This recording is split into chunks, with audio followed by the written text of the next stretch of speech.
fucking hate him. Well, I think you need to worry about your transfer market. Getting what's his name, Ricci, 20 mil. I think that's the robbery.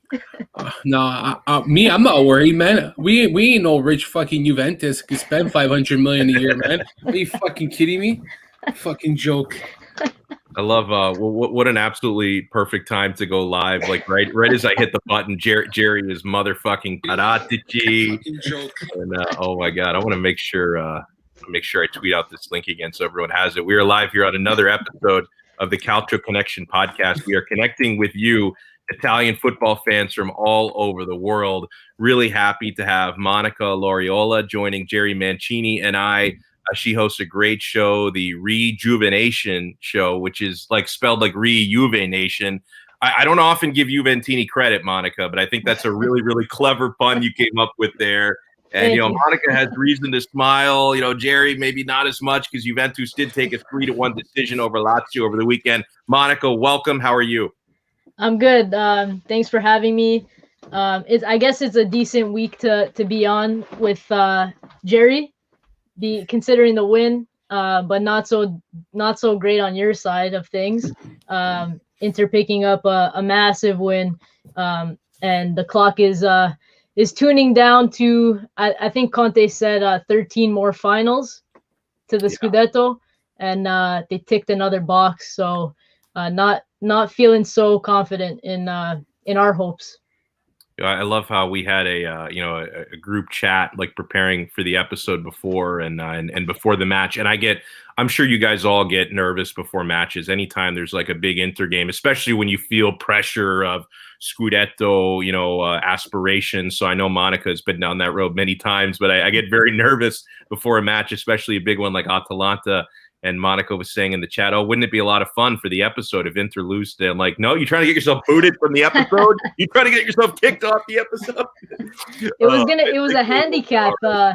Jerry was really passionate about Gasperini losing. And so I felt like I was going to get handicapped either way. But sure, I fucking hate the guy. He's a loser, man. He's a piece of shit. Did you see the celebration after the game by Inter? It was awesome. I love how every team that beats Atalanta and Gasperini go like all out celebration, like as if they had just won a Scudetto for real that day or a trophy. Beating Gasperini is, I think a lot of teams really cherish it because of how ignorant he is and how stubborn and how the personality of him is. It's just he's a negative person, and I know that he's very tactically smart and has made Atalanta much better. But I look at the other side of who he is and how he dances on the pitch against Milan. I'll never forget that. I wanted to ask you, when did it really turn against Gasperini, like public opinion, okay? Because a lot of Interisti like myself have disliked the bum for a few years, right? Because he always has nasty shit to say about Inter ever since he got sacked. He's never been nice. So a lot of Inter supporters have disliked the guy for a long time. But it seemed like for a couple of years when Atalanta were just a lovable underdog. Oh, they qualified for Champions League. They play beautiful football. They can score 5 or 6 goals in a match, no problem. Like Gasperini got really popular. I have my theory on when it turned, and I think, Jerry, you touched on it there. I think he started to lose the Italian public outside of because Atalanta supporters, I'm sure, still like the guy because he gets results, right? But I think he started to lose the support of the public when he did his little dancing on the side on the touchline after beating Milan 5-0 last year. I think a lot of people just thought this guy's a little bit of an arrogant prick. Like it started to come out that way, and then I don't know if people still remember this but I can remember that story about how like this was right after, the pandemic was starting and they were playing, I think against Sevilla or Valencia, I think against Valencia in Champions League. And he was like, oh yeah, well, I knew I was sick, but I still traveled or whatever. I had all these symptoms. And it's like, well, no, I mean, you may have spread it to people because then he found out later, a couple months later, he had the antibodies test and it turns out he had it. It's like, oh, well, you knew you had something and you still traveled. I think that turned a lot of people off. But what do you think it was? Monica, do you have any theories on that? Because it seems like Gasperini is no longer very well liked outside of Atalanta circles, whereas I think about a year ago at this time he was pretty beloved by many. I don't know. I can't pinpoint a time. I'll be honest, like I haven't really paid too much attention to it. I know though, however, like a lot of the talk about him versus like Papu Gomez, I feel like has contributed this season even more so. And like you see him like kind of lose the locker room a bit with Ilicic as well. So it looks like he's very, you know, set in his ways and dominant. It's like if you don't kind of go with my way, like take the highway, right? So I can see it, you know, falling off a little bit there. But just as a general statement, I feel like people are hated when they start winning. And like that's why everyone hates Juventus, right? And like we'll make every theory in the book, you know, to discredit winners, right? So you know, as like no one was talking about Gasperini or Atalanta, you know, up until now they're like consistently winning and consistently at the top. So I mean that could be just another general reason.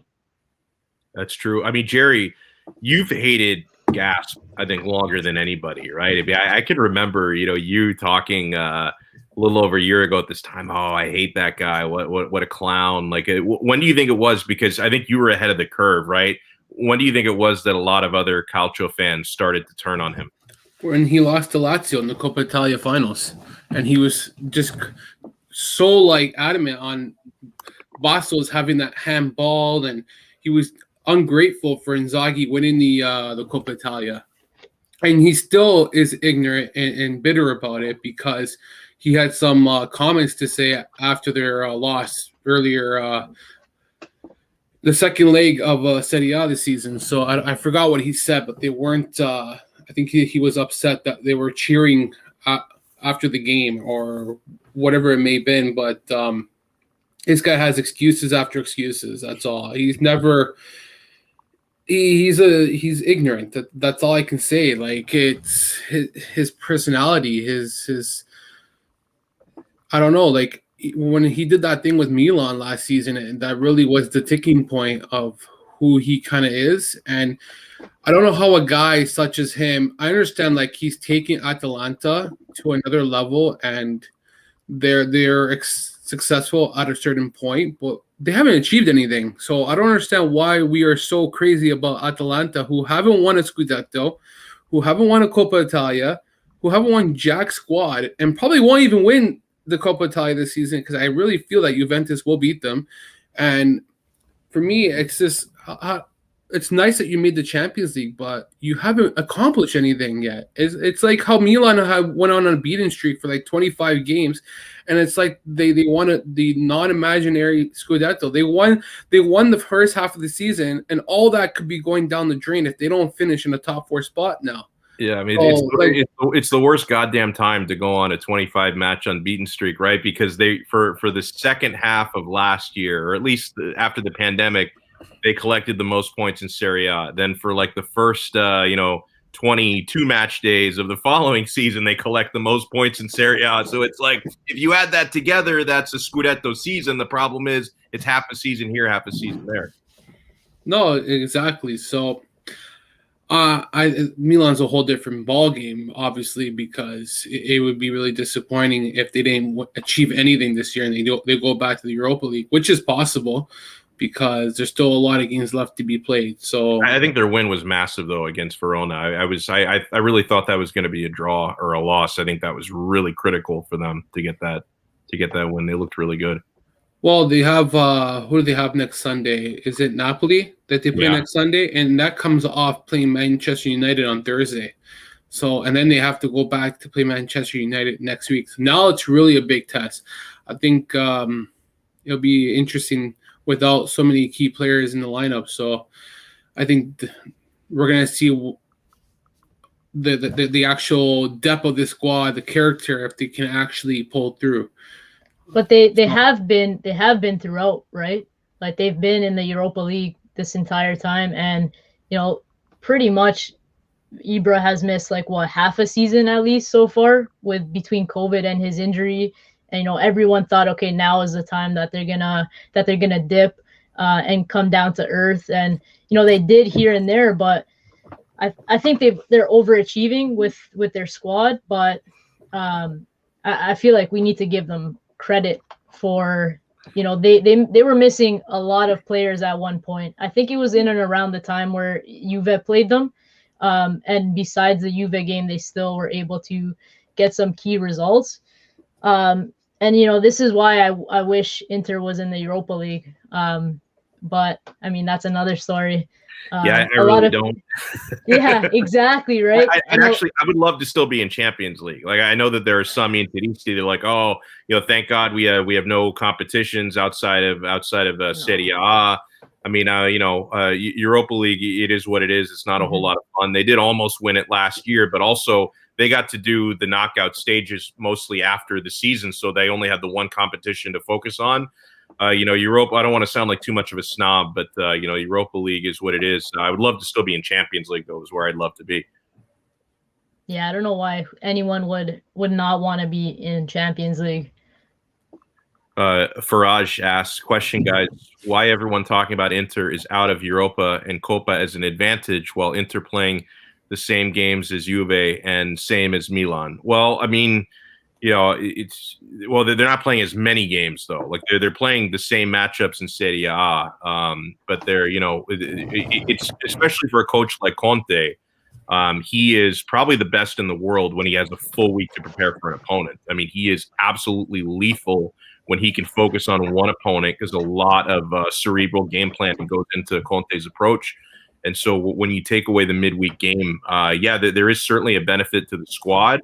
You don't have to rotate as much. He did rotate Arturo Vidal in today, which was nearly a disaster. But you don't have to rotate nearly as much, and your squad is less fatigued. So it's definitely an advantage. I mean, I'm not going to, I would certainly hope that if Inter are able to, and there's still a lot of football left to play. I'm not crowning Scudetto champion like some people might be on social media. There's still a lot of football left to play. There's plenty of time to choke, right? But if they do win a Scudetto, I hope it's not, rival fans are like, well, does it really count because they're out of Europe? I mean, we've seen it happen before. I mean, Conte's first Juventus side as well, they had that advantage. So I want to get into the match today, Inter over Atalanta. And of course, in honor of the two of you, after that, I want to get into Juventus's win over Lazio. So Jerry, Gasperini was not dancing today. I'm gonna rely on the two of you for more of an in-depth breakdown, because this is one of those, you know that I hate the midweek or during the week matches because I have to watch it kind of side-eyed when I'm at work. So I'm like freaking out and I can't focus on anything, Jerry. Like I'm wearing my lucky Inter mask. I'm having heart palpitations. Sometimes having a solid defense can be more valuable, than playing beautiful football, because Inter certainly did not play beautiful football today, but they were very effective defensively. If you had told me before this game that one of these two teams would keep a clean sheet, I'd say you're crazy. You have the two highest scoring attacks in Serie A. I think it is worth noting that lately, it seems like a lot of the Inter-Atalanta matchups over the last couple of years have been very low scoring, so maybe this shouldn't have surprised me. I can remember a couple 1-1s, maybe mixed in with a 1-0. So, sometimes you have, the two top scoring attacks and maybe they'll play a little bit more cagey defensively. I thought Milan Skriniar was unbelievable today, defensively and scoring the goal, which turned out to be the difference. Handanovic had a big save in the first half. And we were talking, Jerry, you can elaborate on this, that, when it comes to what Atalanta did well, Robin Gosens had a great match because he basically negated Achraf Hakimi on Inter's right wing. So that was a really impressive performance by him. No, absolutely. And I think you're wrong about not being surprised about having a clean sheet today, because I was looking at the stats, and in the last 4 games, this is their 3rd clean sheet alone. And prior to that, they've had multiple more. And this is a back end that has been really difficult to break down. I think that Lazio were the first team to score on them on X amount of minutes, which was like a long stretch. And the back line of Skriniar, De Vrij and Bastoni have really been one of the best backlines in all of Serie A that have been hard to break down. Skriniar is showing that he can play in a back three or a back four now. I know a lot of people wanted this guy out last season, and all of a sudden he's turned the season around and has been probably Inter's probably most reliable defender, actually ahead of De Vrij or Bastoni. I know that Bastoni has really flourished and has really stepped up his game at such a young age, but with Skriniar, he is a more mature player. He has become more of a leader on and off the pitch. And today, another game where he steps up and scores a pivotal goal. And we talked about this, I think, on the last pod where I mentioned about how he scored against Roma earlier in the year, and he scored that tying goal with like 5 minutes left. And today he scores another opportunistic goal off a free kick, and it was the only chance I think that Inter had all of second half. Yeah, it was the only shot on goal, that's for sure. I mean, Lukaku had a great scoring chance, couldn't get the shot away though. He wasn't great today, but yeah, that was their chance, the Skriniar chance, and they capitalized. Yeah, so for me, it's an Inter side who's taking advantage of their limited opportunities, and as soon as they do that, they went right into defensive mode. And for me, it's kind of risky because we saw them do that against Roma and it backfired. But today it really didn't backfire. And, a credit to Conte because he was very vocal on the sideline, very just communicating what he expected from his team. And they responded at the end of the day. Atalanta, you know what? Possession is a useless stat to me. I hate it. I think it's irrelevant. And today was another example of how I don't know the possession rate of what it was in the second half, but I would say probably 90 to 10% for Atalanta, if I had to guess, for how much of possession they had in the final third versus Inter. And all their chances came from outside the box. Duvan Zapata's shot missed probably a few feet wide with the shot from the left side. The only shot that really tested Skriniar and he was ready was in the first half, and I think it was off a set piece. But other than that, Skriniar didn't really have to do anything to basically what do you call it? He wasn't really tested. And so credit to Inter to taking out their best players. And like you said before, Gosens did a really good job at taking out Hakimi. Absolutely dispossessed, and he went toe for toe and showed that he can keep up with his pace, and which was really effective because had he been on his game, I think that there would have been more chances out wide, and they didn't get enough crosses into the box to really create any chances. And a lot of the play went down the middle, and I feel that as Atalanta really pressed high, it really made it difficult to break their back line because you knew what they were going to do. So overall, it was a chess match, probably you could say. Well said. What did you take from the match, Monica? I thought you made some good points on Twitter about kind of what a Juventino can take away from it, knowing that sometimes it's better to be effective than to look good, right? It's better to grind out a result than to look good, dropping points. Well, I'm all for ugly FC. I don't understand why anyone wouldn't want that. First of all, that's Juventus's tradition, number one. And we're definitely not good enough to move away from this with this current team. So I don't understand why. I mean, I saw things on Twitter Inter were being cowards, playing like this, and I'm just and these are Juve fans. I'm just dude, we've played like this for 9 seasons, 9 in a row. I really don't understand that notion.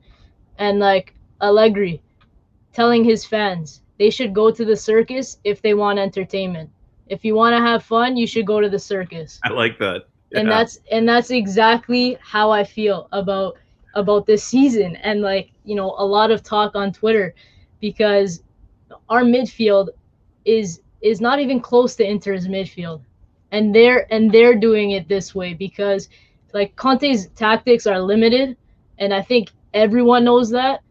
And that's why he's not successful outside of one competition at a time, especially in Europe, because you know this European soccer like doesn't favor this type of gameplay in the Champions League. But you know, to win a league, and a league that's like as tactical as Serie A, you can't play like you're not in the EPL like trying to be Manchester City.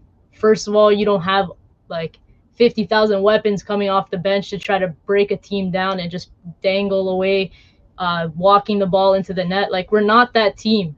So, you know, like Inter sat back against Parma, and they won 2-1, and like they're just lethal on the counterattack.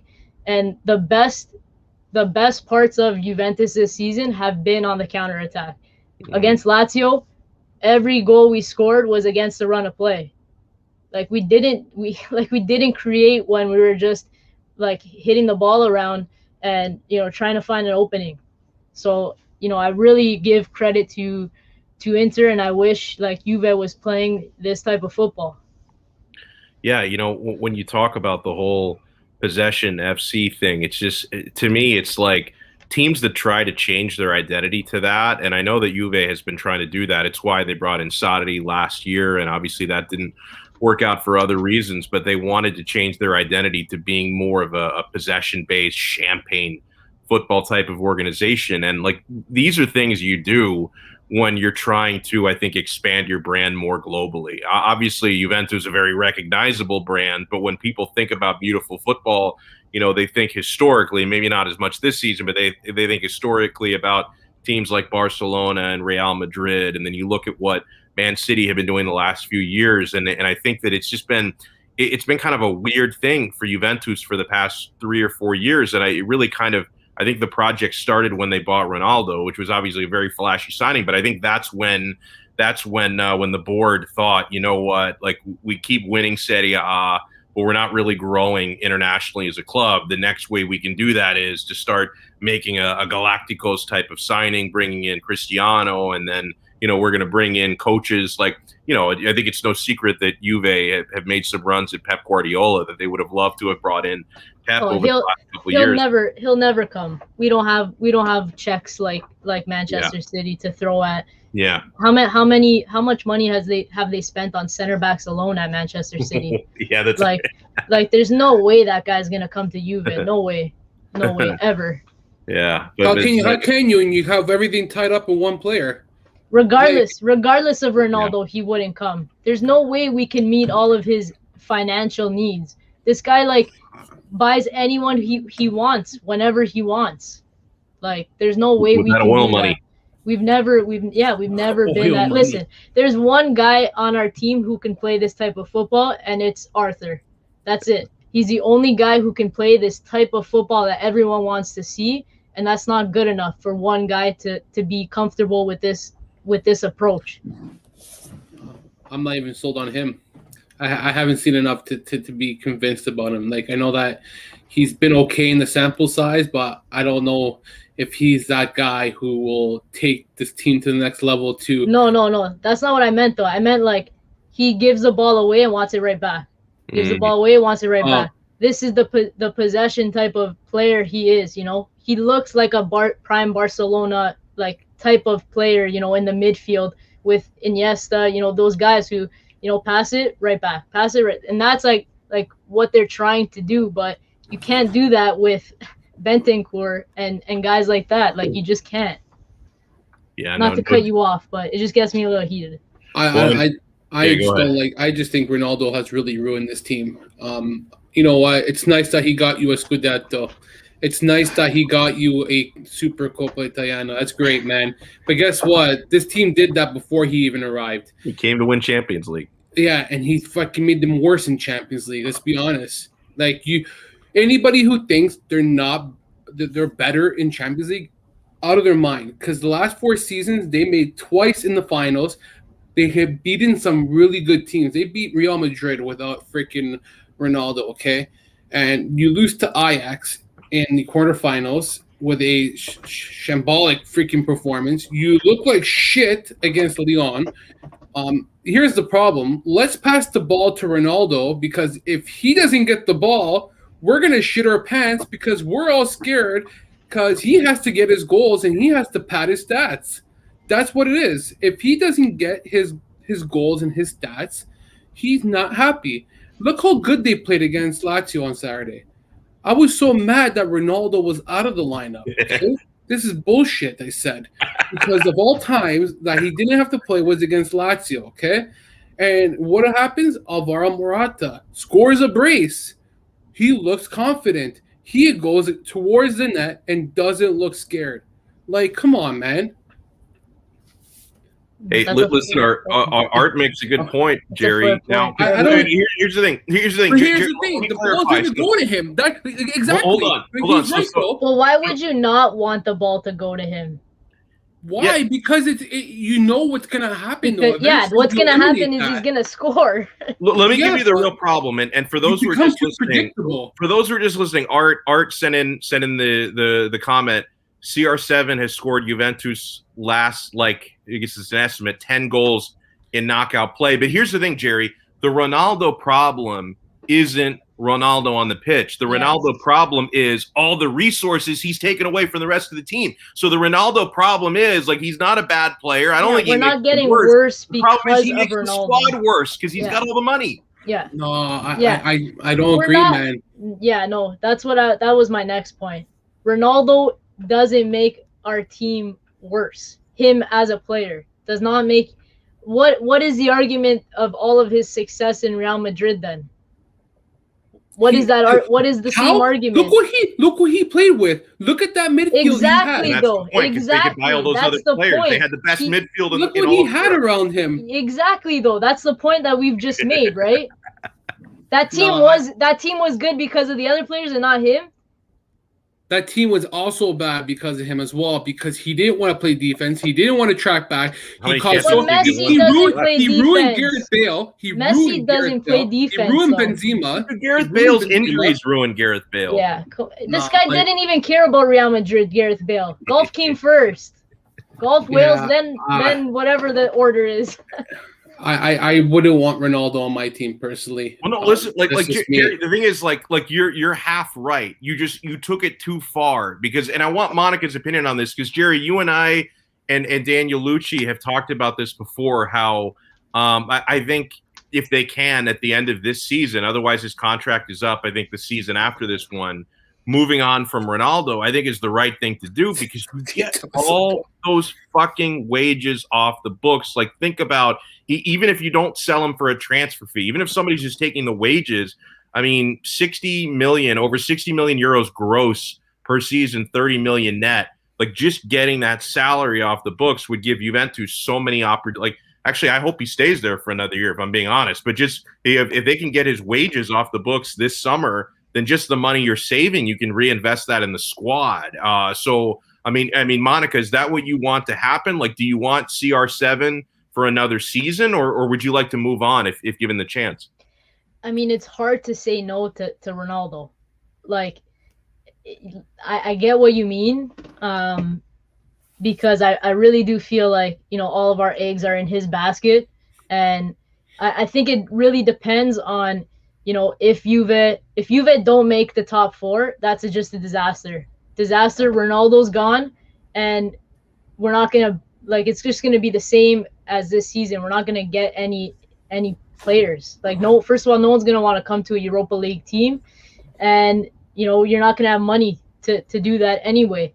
And as far as we go in the Champions League, you're getting money every round, and I feel I'm not a financial advisor or finance person in any means, and I don't know about Juve's finances pretty much at all, but I do know that the further you go in the Champions League, you get more money, and that COVID really screwed every team, and no one saw that coming, and there's no income from the stadiums, season tickets, this and that, right? So it really depends on how the season pans out for Juve.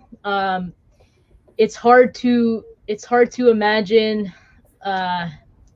being like this for another season because your wages are tied up in one player. So I guess, I'm still indifferent about it.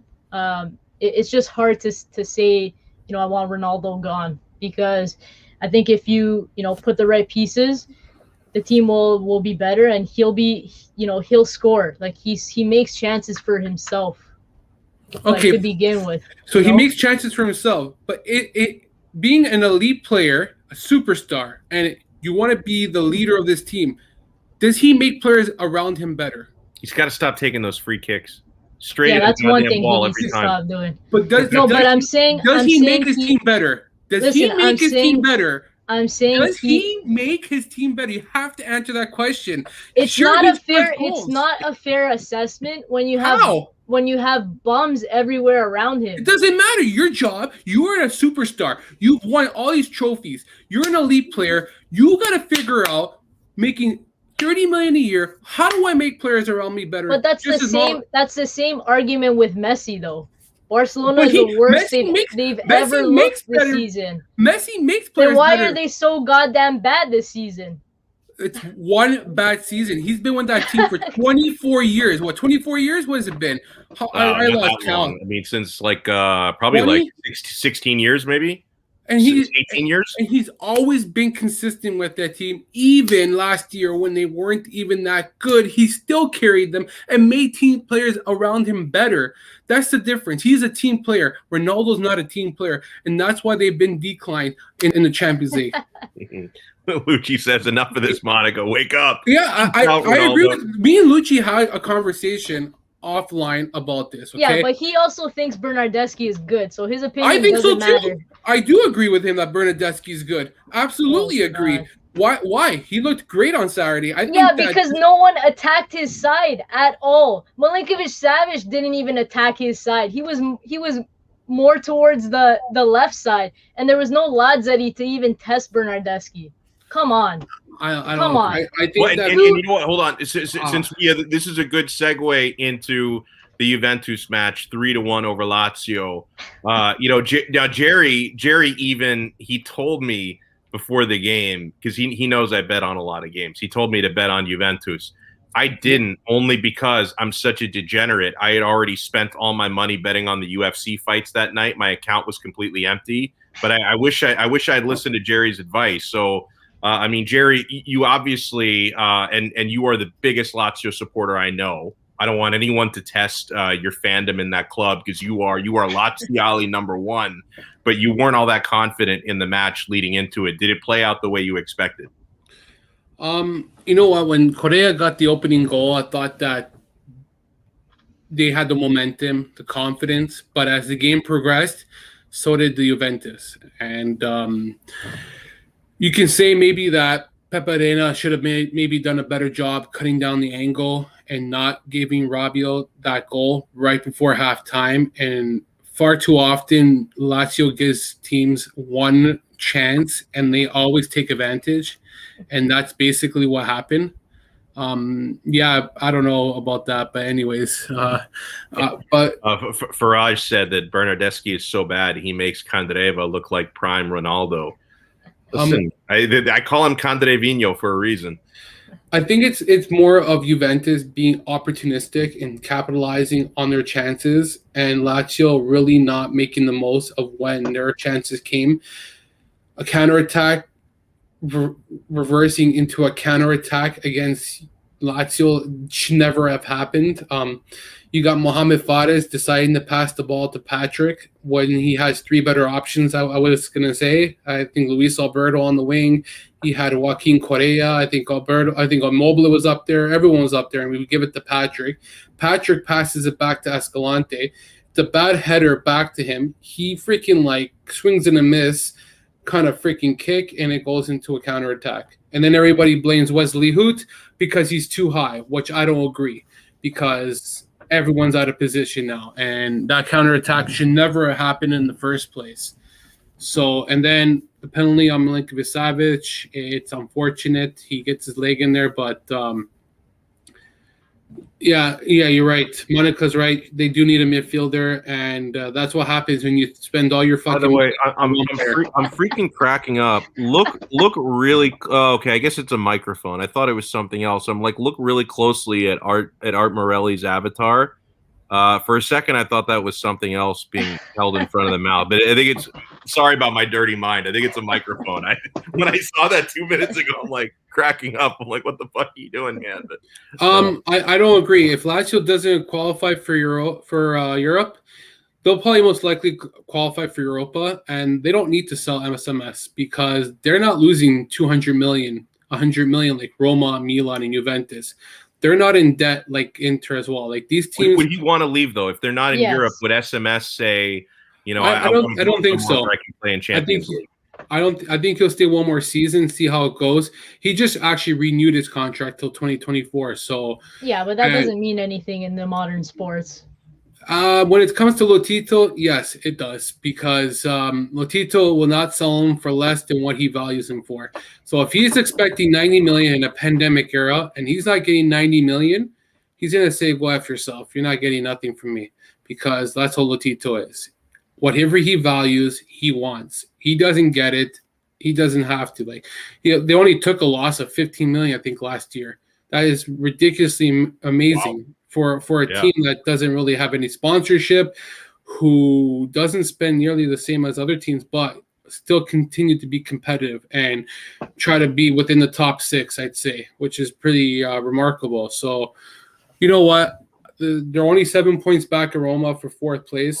They have a game in hand, so the season's very long. If I'm them, I would just tank it. Don't even freaking show up to the Champions League game against Bayern Munich. Wave the flag. Do what you got to do. You don't think they can get that 4-0 win or 5-0, whatever they need? I don't think SMS is overhyped. I think that he's probably top two midfielder, debatable with Barella. I sometimes think that Barella is much better than SMS, and then some days I think that SMS is better than Barella. But yeah, I don't think he's overhyped because I mean I think there was one season where he didn't play that great. I think it was 2018, 2019. Yeah.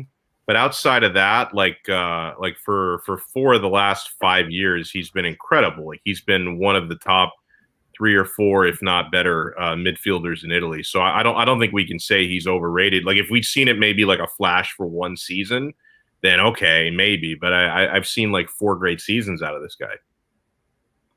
I think a lot of people were criticizing him because he had asked to get subbed off late in the second half.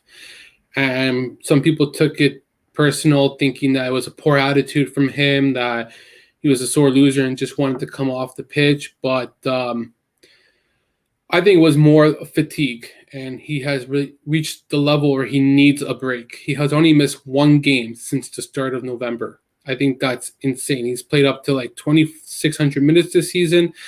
I think he's the only player on Lazio who's probably almost appeared in every single game. So he's had to take on a very heavy responsibility.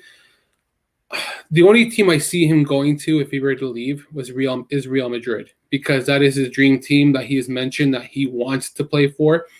He won't go to Juve because Lotito and Agnelli, they don't get along, and there's a history now because of a deal that didn't go through, and Lotito was very disappointed of what happened. I don't know the whole story, but once you're in Lotito's bad books, the price just doubled, and it's going to be very hard to deal with him. So, but do you think because I think that Faraj is asking like if maybe he's one of those players that just really fits in well, not only with the system at Lazio, but also with the size of the club, right? Because I know that like a guy like Ciro Immobile, very much at home at Lazio. I think he's realized like I don't need to have aspirations to go to like a European powerhouse. Like I'm at home here, I'm at my best here.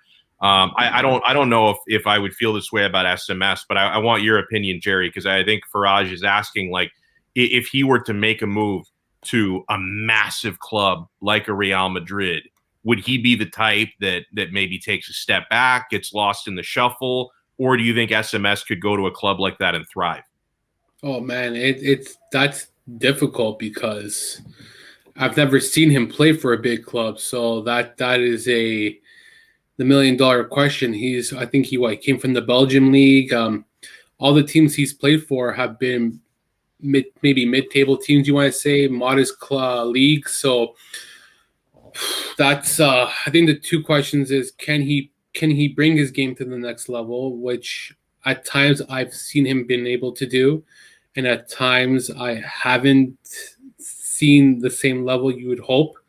And it also depends on the manager, because a guy like Simone Inzaghi has really strived to get the best out of his players.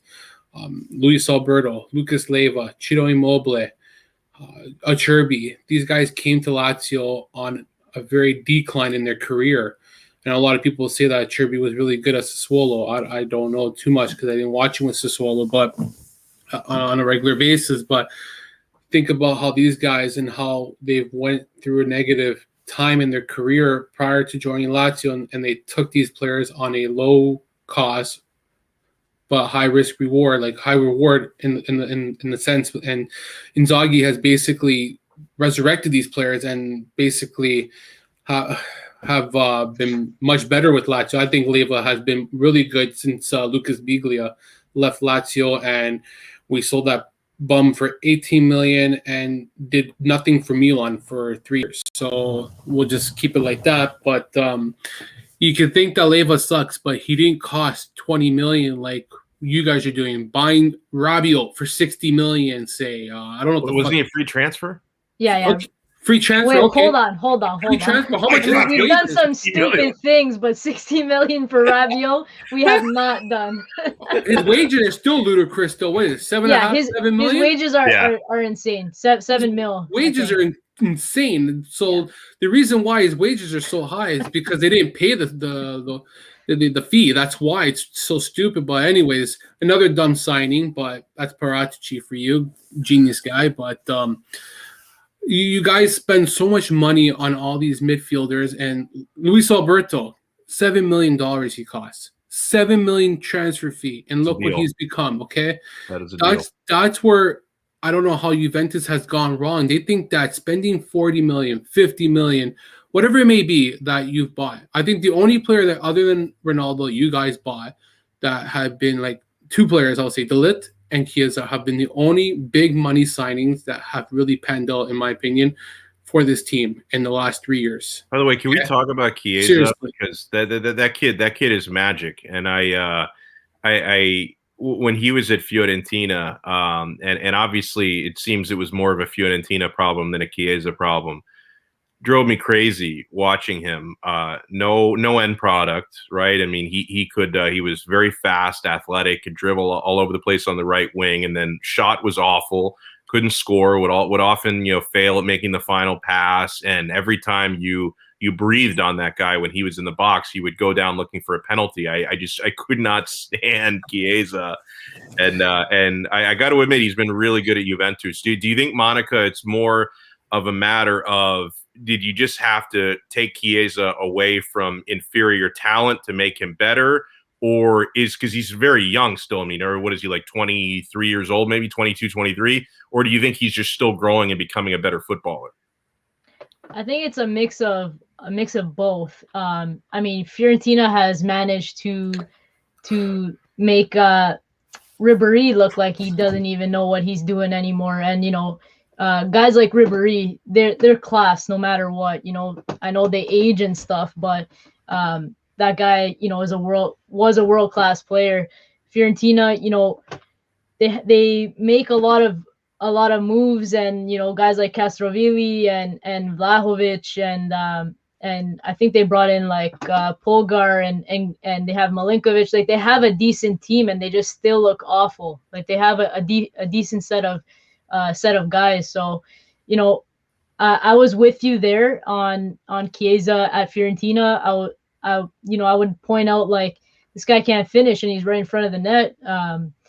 But it is easier, I feel, when you have a better set of players. But there was one thing that you can look at this guy and say, his mentality is there no matter where he was, and he was always working hard, at least even for Italy and Fiorentina. So I think like when you're around guys like Ronaldo and just champions in general, like, you know, Chiellini, and he's also Italian, so I think that helps as well.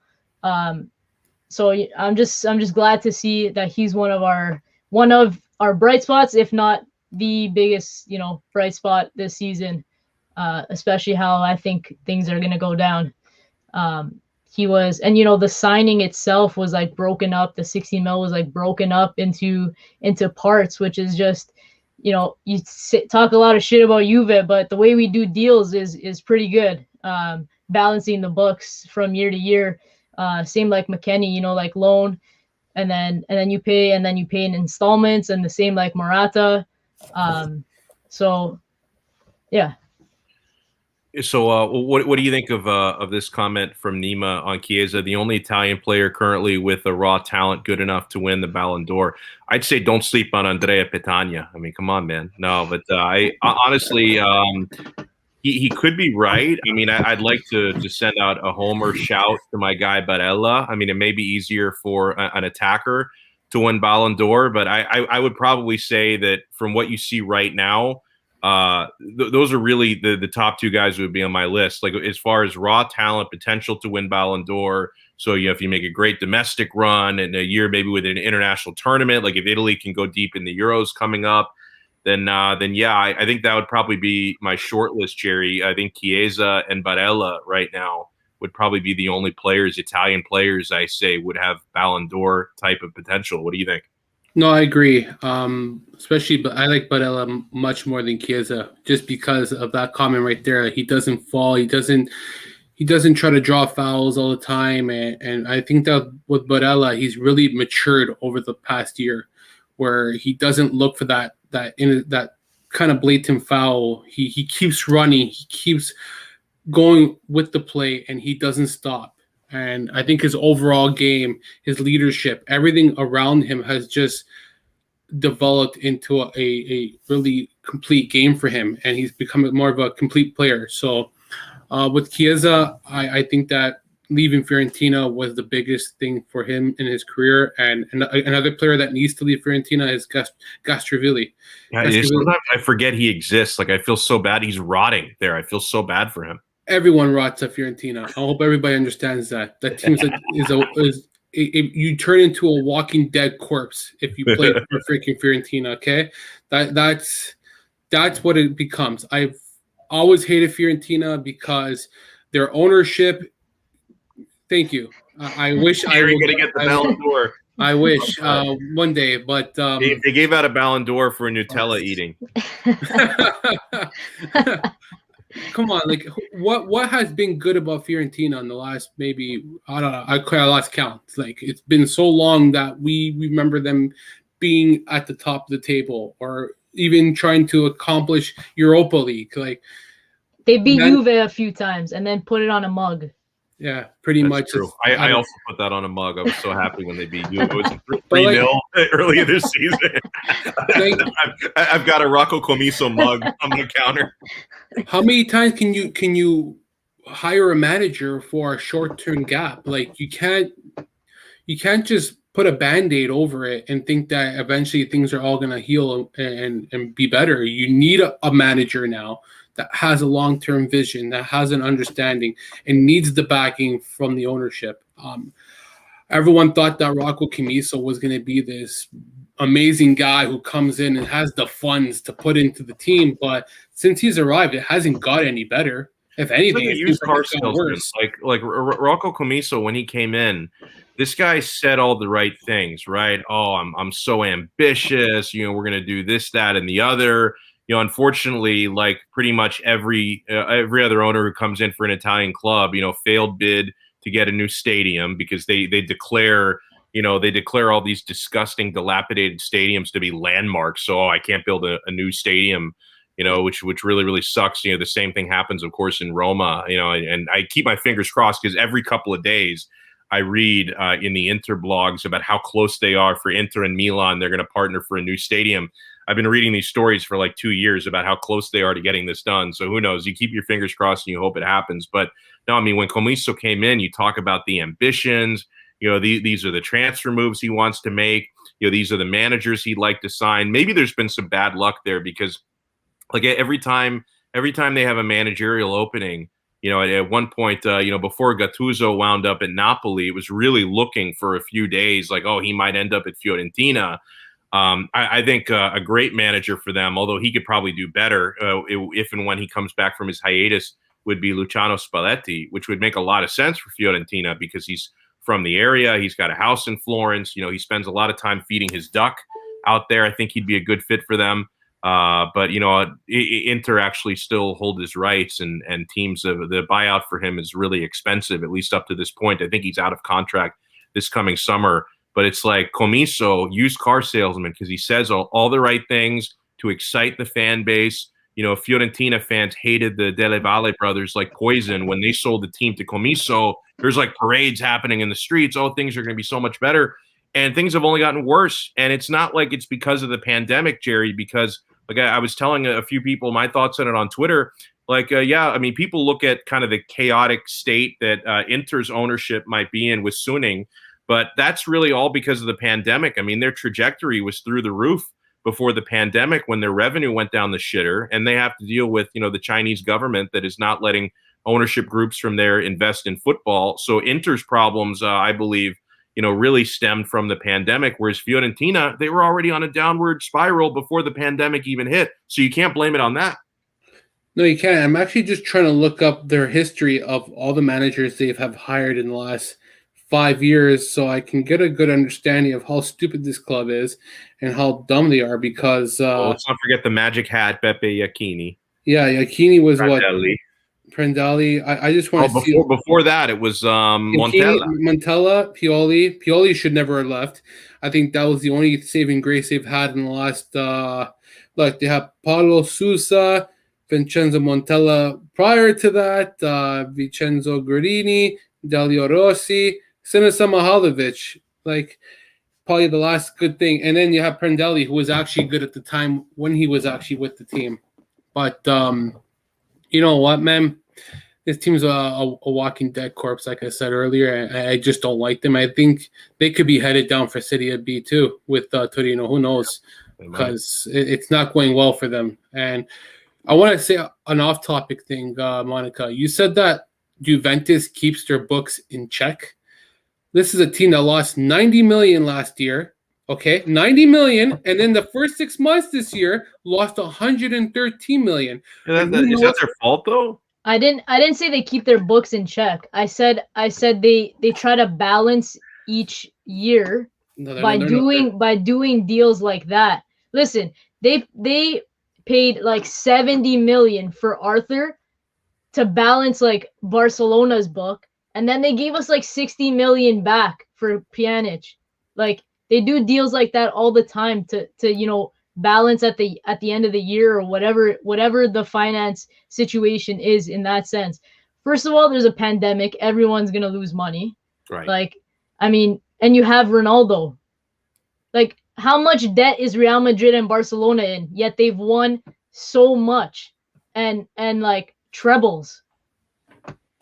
Like, you're going to be in debt. Like, first of all, that's not even our problem.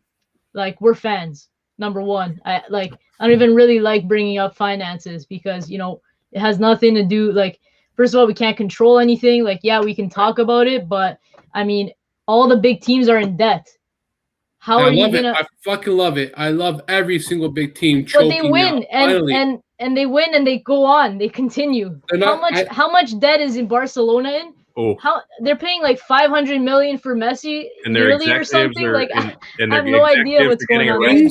Things are going to be really bad for these teams. I don't think they're going to be the same teams that you thought they were the last 5 years. But it's been going on for years. Real Madrid has been in debt for years. How are you not in debt with a team like that? It doesn't matter when people are still injecting money into the club, right? No, I think that everything has its peak and its period, and you'll see that the decline will eventually come. Everything comes to an end. That's the reign will all come to an end. The dominance will only go for so long. Like it's And then happened with. Lotito will be the only man left standing when every other Look at club is Milan. bankrupt. Milan's dominance stopped for so long. Inter having won for so many like years.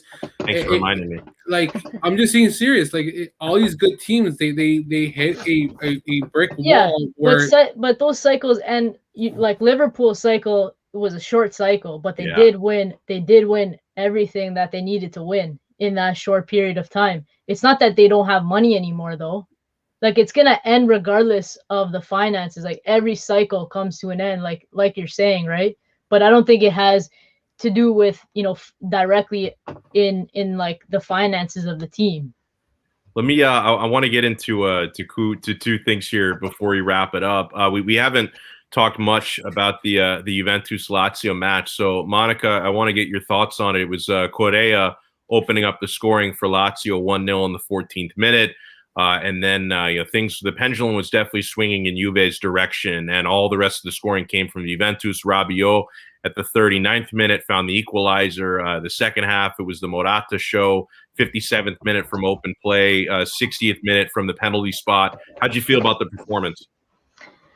Honestly, a lot of people said like best performance of the season. I don't see it at all.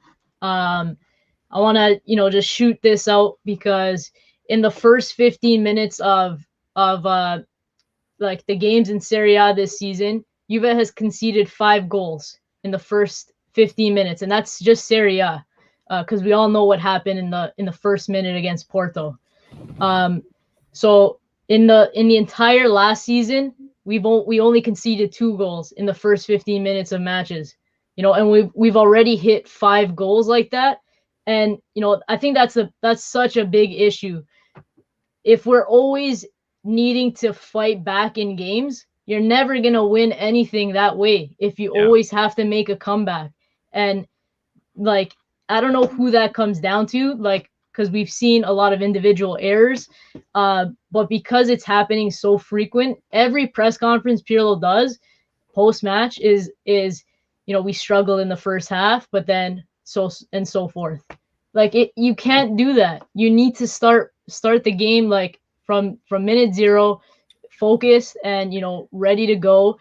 Like I don't know if these guys don't think that this is serious. Like I don't know if it's a joke. Like we want to try to win the Scudetto every match. Conte's telling his guys every match is the final, and then we're giving the ball up like it's nothing. Like we can't protect the ball. Kulusevski's just another issue to me, but the second half looked like a different team.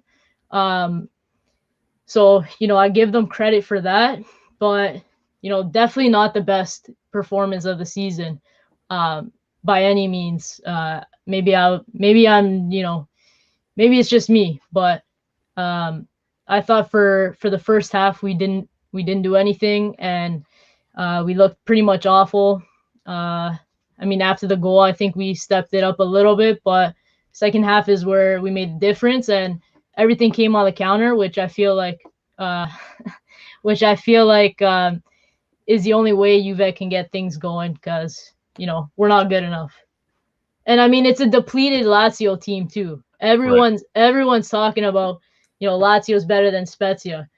Sure, but they're missing like their center backs. Acerbi's playing striker. Like Lazio's missing on the other side.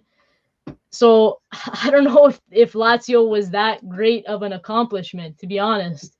And the way they play, and they at that point conceded 32 goals and only scored 38. So they have a +6. So it would be embarrassing if we didn't score, actually, the way Lazio tactically sets up, and they throw all their center backs forward, which I don't know why. But yeah, and I got to tell you, and I mentioned I had I couldn't bet on the game because I'd emptied my account already for the day. The what I would have bet on, Jerry, was actually both teams to score, because I was a little bit cagey about betting on a winner. I was certainly leaning to Juventus, and you kind of talked me to that. But I would have bet on both teams to score, and that was a pretty easy W there. But Jerry, I always respect the fact that you take losses very well, right? I mean, you are a hardcore Lazio supporter. You celebrate victories like I don't know, like a great accomplishment. Like I don't even know how to, because there's nothing like Jerry Mancini celebrating a victory. Like you are the guy to celebrate with, but you take losses very gracefully, right? And this one was no exception. How did you feel about Lazio's performance? You know what? I want to say, okay, so you see the counterattack when Morata scores his first goal, right? I think it's his first one he scores. Now it's 2-on-1, and I think it's him and I forgot who's on the right side versus Wesley Hu. I guarantee you 9 out of 10 times he doesn't take that shot if Ronaldo's beside him on the right side. And this is where I say Ronaldo is not a very helpful player to this team, because you said exactly before, everything is revolved around Ronaldo. And what happens is people don't play to their potential. They don't play to their skill set. They don't contribute to the team like everyone should. They're they're timid. They're scared of not giving him the ball and padding his stats. So for me, not having Ronaldo on Saturday made Morata much better. He made him be more dependable. He stepped up and scored a beautiful goal, and he wires it right by Peperena. And then how much did it hurt Ronaldo not to take that penalty shot to increase his stats? Even the announcer said it. The announcer even said it that, oh, how much does Ronaldo hate the fact that he can't take that penalty because he can't add to his goal total? That's just a narrative, man. That's just a narrative. I don't agree, man. I think this guy What's that capo canoniere? You know what? They look like shit against Porto, okay? And we have Ronaldo, but it's not Ronaldo's fault. It's not Ronaldo's fault that our team is not better. It's not, and I know you're gonna say, okay, listen. How about the funds are all tied up? How about the funds are all tied up, though. I hate that. We go 2-0. We go 2-0 down in Madrid, and then we come back home, and Ronaldo gets a hat trick to pass against Atletico Madrid. Yeah, I don't give a fuck what he did with Real Madrid. I don't give a fuck. That was fine. That was fine. Ronaldo too. You guys took this piece of shit from. But no. Listen, I'm talking about the Juve match in his first season with us when we were down against Atletico, 2-0 the first leg, and then he comes back to turn and just scores a hat trick, and this guy was just on. And what did he accomplish after that? Yeah, but that's not the point. You can look at what. No, absolutely. Listen, what did we accomplish? What did we accomplish in 2015, 2017 when we made it to the final and we lost? We accomplished the same. But we accomplished. But if you're looking at what we accomplished at the end, it's all the same, right? No, absolutely. Wouldn't you rather be in the final? No, absolutely. Exactly. But you're making the point where everything is on Ronaldo. Everything bad is on Ronaldo, but then we do something good and then you're quiet about it. It's not Ronaldo anymore. I've never liked Ronaldo. I always hate this piece of shit. It doesn't matter who he played for. I think this guy's a scumbag. Okay. I don't think it's a fair assessment. Sarri sucks. Toxic. I don't like Sarri at all. And Sarri sucks. I think Sarri was not bad. It's just that he sucks. No, he didn't have the backing. He's a system coach. No. A system coach. A pure system coach. He's a mid-table manager. Yeah. No way. Sarri sucks. Okay. And we were so reliant on Ronaldo last year. Without him, we wouldn't have won anything. Him and Dybala had to save us so many times. That would have been Inter Scudetto as well already last year if it wasn't for those two. Okay. Sarri sucks. And Allegri was at the end of his tenure, and everyone knew it. Everyone knew that it was the end for him, and he could only take this team so far. He made Mandzukic a left winger. I don't know what else you need to do, to rejuvenate this team to try to push more, right? I understand that. I even said if Rabiot in that position that he was in. If Ronaldo was on the field, he probably would have cut it back he probably would have tried to cut it back instead of taking the shot. I'm right with you there. But saying that we're we're bad and like all of these negatives are happening because of Ronaldo, I think is just too much of a far stretch. I would sell him this summer, get him out of your team, invest in something better, because you know what, man?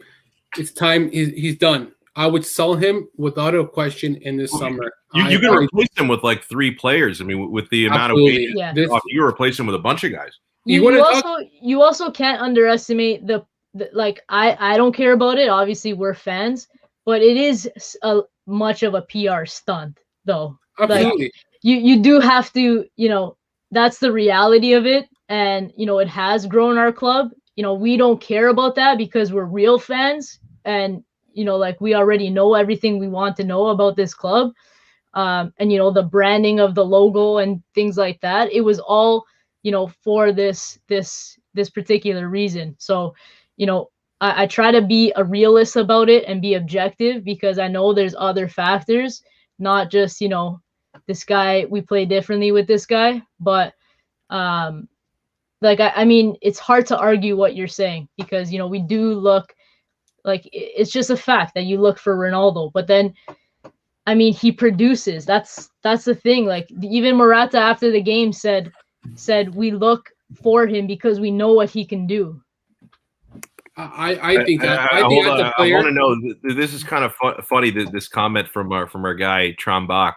In India, people don't even know what the fuck is Juventus.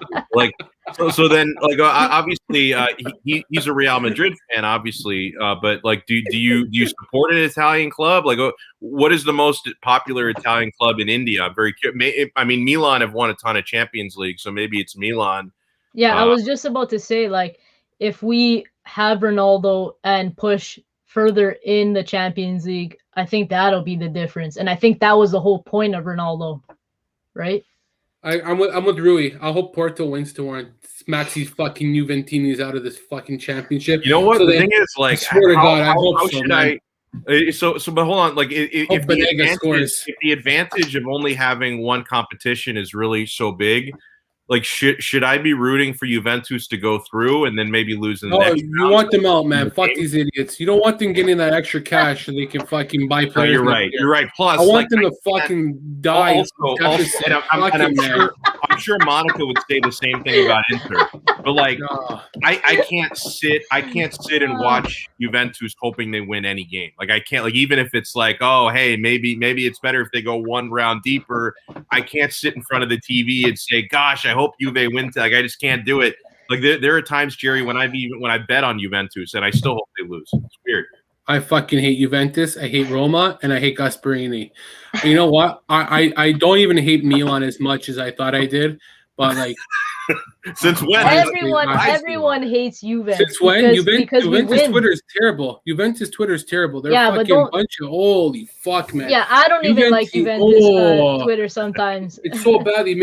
They're toxic, man. I you know what? They're worse than Roma fans, because I thought that Roma fans were bad. They understand when they're shit. I feel they do. Like, they do understand when they're shit. That's what I've noticed.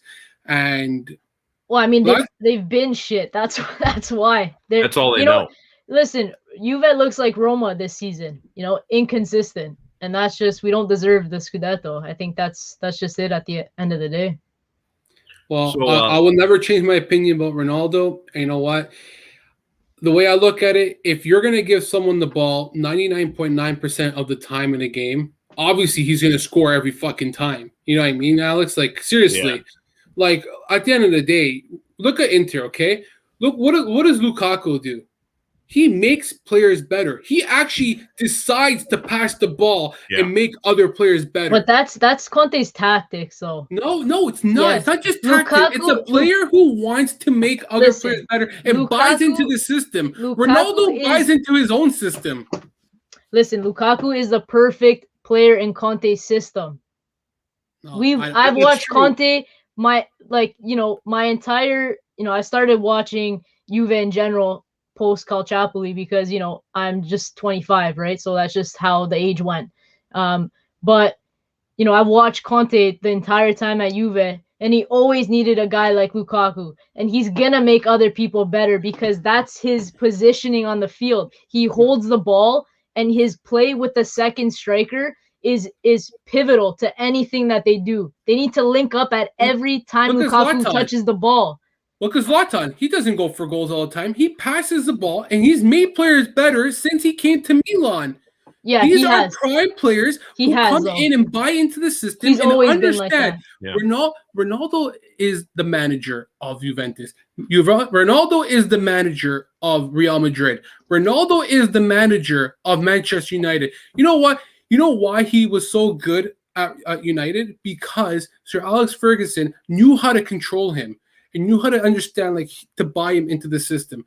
What happened to Rafa Benitez when he got the sack at freaking Real Madrid? Because he didn't want to buy into Benitez's formations. He was so mad. I remember that what was his name? The manager of Real Madrid right now. Zidane.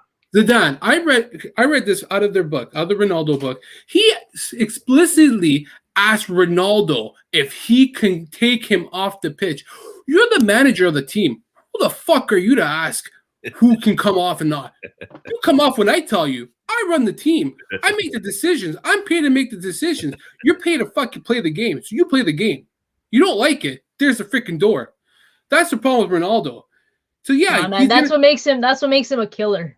No, that's what man. Makes him a killer. That's what makes him a killer to kill teams. Yeah, exactly. Maniac. No, man. No, man. You can't argue that. You can't argue that after every they won like 3 Champions Leagues in a row. Come on. I don't give a fuck. That's the past. It's what can you do for me now? What can you do for me now? You came here with the price tag, and they didn't get better in Champions League. At the end of the day, the goal was to get better in Champions League. Is that his fault, or is no one is arguing? It is his fault. It is his fault. I absolutely agree. I think it's Juve's fault. I think it's Juve's fault, not his fault. Exactly. He's literally scored every single goal of our knockouts, and it's not even that we looked for him. Like, we've been shit. No, I'm sorry, Alex. You're telling me we can't pass against Ajax and Lyon? Yeah, obviously we're awful. We're awful. You're awful because you're one-dimensional, because you're thinking pass to Ronaldo and that's it. There's no game plan because you guys are so timid about this guy that you have to give him the ball. You have to think, Ronaldo first. When there's 5 other players you can give the ball to. I hate it. I don't. You know what? There's so many elite players that are not I score first before my team. Like, are they pure strikers though? Are they pure strikers? Messi is a creative midfielder basically. Okay, so he's not gonna be like, give me the ball and I'm ready to pounce type of thing. So obviously he's gonna create for other people. But you're telling me Messi plays defense? You're telling me Messi wouldn't get mad if he gets substituted? Come on. He plays as a substitute. He started as a substitute this season. What are you talking about? He's come off the bench starting in games. In what games? In what games? They must have not been significant. No, he comes off. And you're saying this off. And you're saying this off of a match that Ronaldo just was benched. I know what. Before a really important game. For me, if you're gonna spend someone exactly, Nima, shout out Nima. Messi walks on the pitch, and he's right. and also, and Messi hates his club now. I mean, Messi is being held hostage by that club. He hates that club. I just don't. They need to sell him, get this piece of shit out of there, because it's nice to have a Scudetto with him, but. Your argument is not entirely wrong. I think that's what me and Alex are trying to say. You know, I think it's more of a Juventus problem when it comes to the help and support he gets on the pitch, and also with the game planning by Pirlo. I think that's what leads to that problem. I don't think it's as much of a CR7 problem as it is a Juve problem. But I want to go over one more thing, guys, before we wrap it up. So, of course, we're doing this. This is live, of course, for those in the chat right now here on Monday evening. This is, few hours after Inter got their massive result against Atalanta, a 1-0 victory to go back 6 points atop the table in front of Milan, in front of Juventus, who have a game in hand, who are 10 points back. I said it earlier and I'll reiterate it. There's a lot of football left to play. There are 12 match days left in Serie A. But what do you think the results of the weekend? Because certainly Inter fans had the sphincters a little tight heading into the Atalanta game, because with Juve and Milan both picking up victories, it certainly put the pressure on Inter to hold serve and stay 6 points atop the table. This was a really big hurdle to go over. So, I mean, Jerry, first and foremost, what do you think about the Scudetto race? Is it Inter's to lose clearly in your mind, and how do you see it playing out? Absolutely, it's theirs to lose. That's it. They beat some of the best clubs that they had to already in the first quarter of the second half, and I just think the ball's in their court now. When they play Juventus again, I don't see Inter losing against them personally. I think they're so dominant in every aspect of the game that it's going to be really hard for Juventus even to beat them. Midfield, they're outmatched. At defense, they're outmatched. At forwards, I think they're outmatched too. So I think that this team doesn't have to really worry about other than the Scudetto, and the gap is so wide that even if Inter does drop a game, it won't really hurt them as much. Whereas other teams really need to continue to win and not lose any ground. So it's Inter's to lose right now. I'm actually really, really shocked that Nima says, I'm calling it. Inter are winning the Scudetto. I've seen the light. All hail supreme leader Ayatollah Conte. I'm really shocked because Nima keeps me grounded, because every time Inter go into a big match, he's predicting losses or draws at best. He has been saying all season long, Juventus, not Inter, will win a Scudetto, or maybe Milan, but not Inter winning a Scudetto. This man's voodoo, because I know he loves Inter, but like any Interista, he's got PTSD, right? So he gets very pessimistic. But his voodoo of predicting terrible things to happen all the time has actually had like a reverse jinx power on Inter, and it's made Inter better this year. I don't want to see Nima giving up on the voodoo. Like, Nima, please put the genie back in the bottle, man. I don't want to see you talking about Scudetti. I don't want to see you, like he just said. It's over. Somebody hacked Nima's account here. He says it's over. No, don't do it.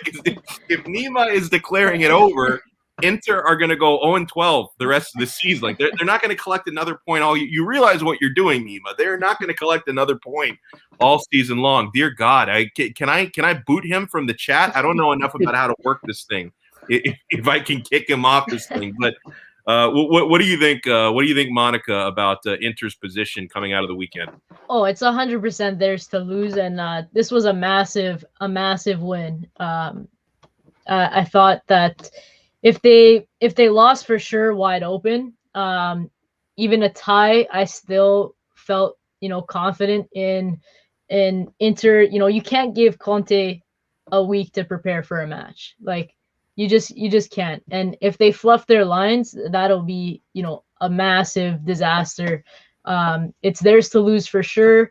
And I know Jerry mentioned like the game directly, Juve Inter. And I mean, if Juve play the same way we did in the first match, pushing so high up and overcommitting, oh, we're done for, because that's Inter's bread and butter. Like, they're just counterattacking the crap out of teams. So I mean, for sure, if we don't win against Inter directly, I don't even know when that game is. Closer to the end of the season, right?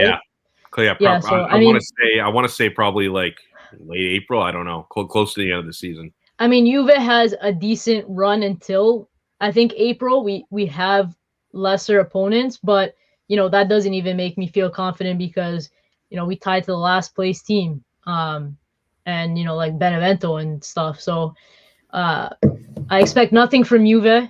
I think it's Inter's to lose, and then if they slip up, that's when teams can have their go. But yeah, Inter's to lose 100%. Yeah, I mean, even I'm very conservative with my expectations. Jerry knows that, but I was really thinking heading into today that this would be a massive result, and I can start to dream a little bit if they could get all 3 points against Atalanta. It obviously was not easy. It was not pretty. I could see how some maybe thought Atalanta deserved more in this game, but Inter were the more clinical side. They defended very well, and I make no apologies for ugly victories. I thought that over the 7-game winning streak in the league, Inter have had some dominant performances. They played beautiful football. They were clinical against Milan. They were clinical against Lazio.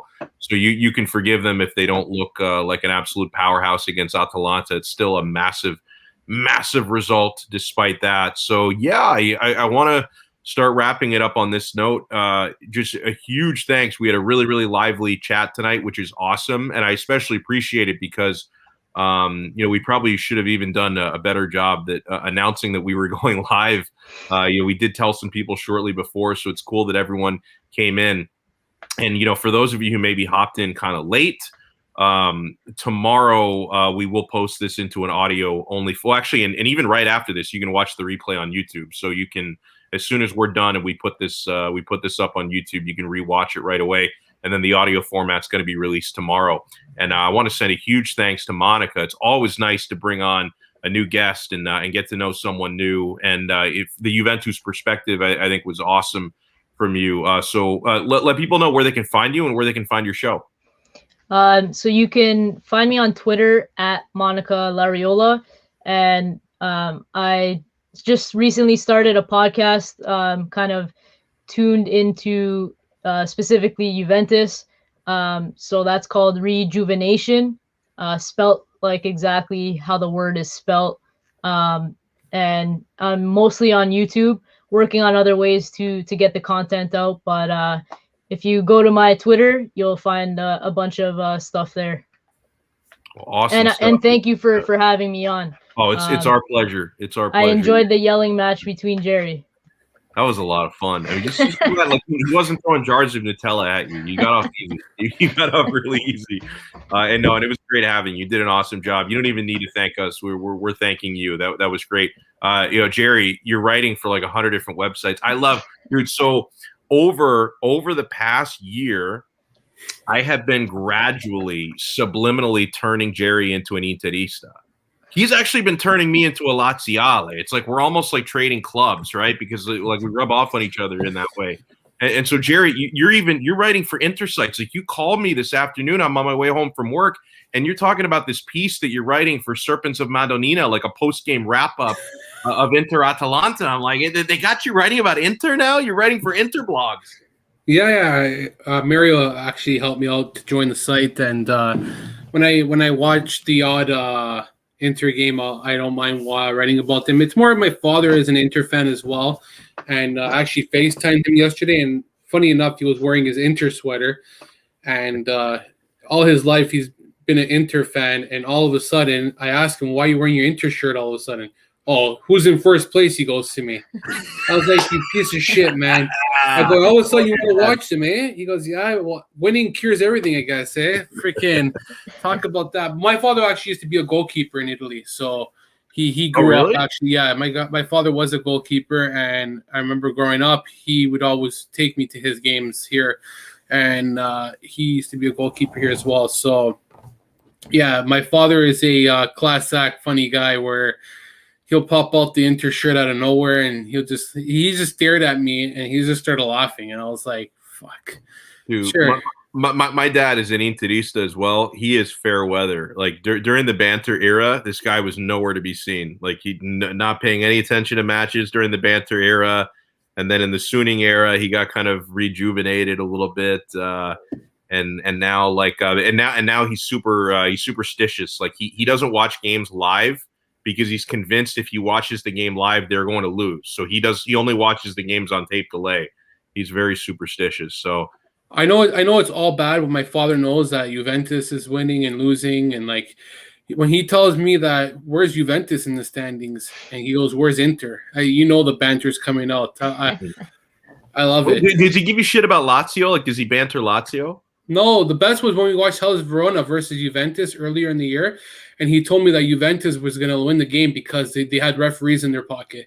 You don't have to. I was pissing my pants when my father said that. I said you don't have to banter Lazio because they don't do anything significant. Well, hey man, when your owner's cheap, what are you gonna do, man? He's I'm planning just saying, for McDonald's. Right? No one rips the teams that are not winning, right? Everyone focuses on the winners, right?